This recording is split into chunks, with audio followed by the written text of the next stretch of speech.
Continuing from the previous tutorial in customizing our Astra WordPress theme, from the main customization area, go to the sidebar section and click on the little arrow, and for the default layout you want no sidebar, and for the pages change it from default to no sidebar. We're going to use another program which we're going to install now to do all of our layouts and sidebars, so we don't need the sidebar from Astra here. Go ahead and publish those settings. Go ahead and close the sidebar area, and now close the widget editing area, and that will bring you back to the WordPress dashboard here. You're going to spend most of the time here in the dashboard or in the pages area. Next, let's do a couple more customizations here in WordPress itself.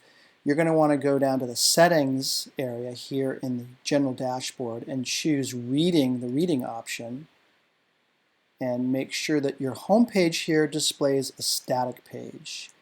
And so we're going to need to create a home page here.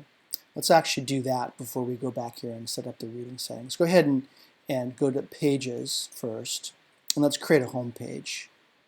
We have a sample page there, but we're going to create our home page and work on that one. So call that home and publish it. Make sure that publishes, and then let's go back to the settings reading area, and this time under your home page displays, choose the static page, but select home in the home page drop down, and then go ahead and scroll down and save your changes. Be sure you're saving your changes as you go or you'll lose your work. Now we're ready to add our plugins and add-ons, and so you're going to go to the plugins area here in the general dashboard, and you're going to add a new plugin. And the primary plugin we'll use is a page building tool called Elementor. So we're going to add a new plugin here. So let's choose Upload Plugin, and let's search for Elementor. And that should find it right there in the top spot. Click on Install Now. And then after it's installed, remember to always activate. So that's been activated. And there's a little tutorial that I recommend that you watch once you install this. It's a 2-minute tutorial just helping you get started. I'm going to also go over Elementor, the basics, in the next tutorial, but you can go ahead and watch that. You can also go to the Elementor website. Type in Elementor tutorials in YouTube. You'll see a bunch of Elementor tutorials there. And then go back to the plugins area. We need to install one more plugin for now.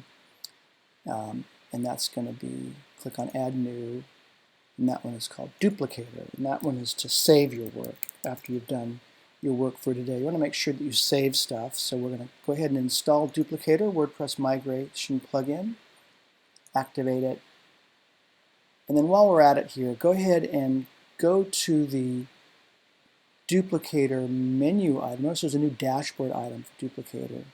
Go to Packages, and let's go ahead and save what you've done so far. Just a good habit to save your work as you go. So hasn't found any packages because you just installed this, so click on Create New.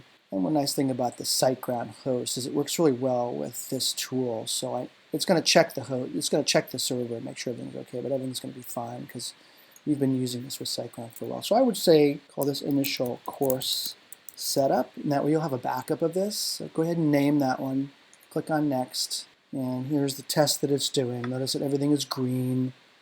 That's why we go with SiteGround, because it works really well with these tools. So go ahead and scroll to the bottom and click on Build. It'll build your package. This is just backing up your work. And then after it builds this package, go ahead and download both the installer and the archive file. And then save those somewhere that you'll remember where they are. I would create a backup folder and make a folder for the course. Have another web folder for your website. And then inside that website folder, put a backup folder, maybe even the date, and then save these files, both of them. The archive file will be quite a bit bigger. Don't change the name of those files. Just save them somewhere in a labeled folder that you know what it is. Now let's go back to our pages. Go to All Pages, and let's now build out your first page, your home page. So click on the home there, and then notice there's a button here called Edit with Elementor. So let's stop for now, and in the next tutorial, I'll demonstrate for you how you can set up your very first page, set up your default settings in Elementor, and create your very first page.